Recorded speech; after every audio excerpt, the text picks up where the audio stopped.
Salvete, discipule e discipuli. Pozdravljeni, dragi dijaki in drage dijakinje, ki ste prišli sem, da bi spoznali nekaj o antiki. V naslednjih 3 dneh bomo namreč skupaj spoznavali, kaj bi bilo z nami, če bi se rodili 2000 let nazaj. O čem bi se učili, kakšne zgodbe bi poslušali in kako bi nam bilo ime.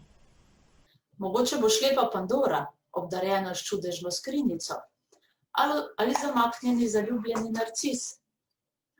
Lahko boš z drugimi vojaki, skritimi v konju, oblegal Trojo, ali namesto Aleksandra presekal gordijski vozel. Lahko doživljaš katarzo v nesrečni Oidipovi usodi ali ponosno stopiš čez Rubikon in zakličeš Alea jacta est. Lahko si prefinjeni, renesančni Botticelli, ki svojo ljubezen naslikaš kot Venero. Mogoče si raje mogočni baročni Bernini, ki je mojstrsko oblikoval Apolona v kamnu.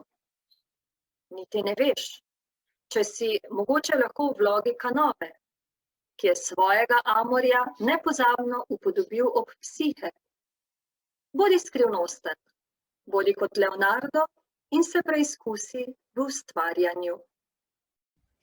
Lepo pozdravljeni, sem Marija, oglašam se iz toplih Aten, poglejte to sonce, kako sije.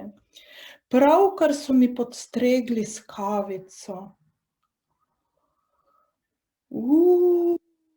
Na tej skodelici pa je vse poslikano, vidite.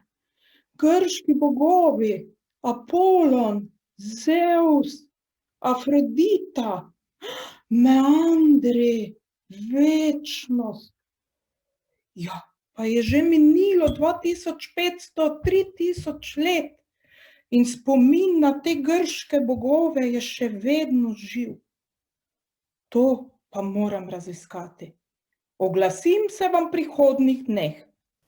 Kot vidite, torej ne bomo sami. Skupaj se bomo podali skozi svet zgodovine, umetnostne zgodovine in celo literature. Pridite pripravljeni, pridite z veseljem, predvsem pa pridite radovedni. Valete, discipuli!